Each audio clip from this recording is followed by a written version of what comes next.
Vaccine kaapanaga yaadeko. Berani section view. Anaba mitana khangani.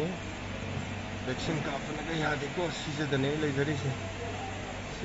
Vaccine kaapanaga yaadeko mayam section view ko. Vaccine kaapase section view. Vaccine kaapsare adubu COVID positive oire mayam.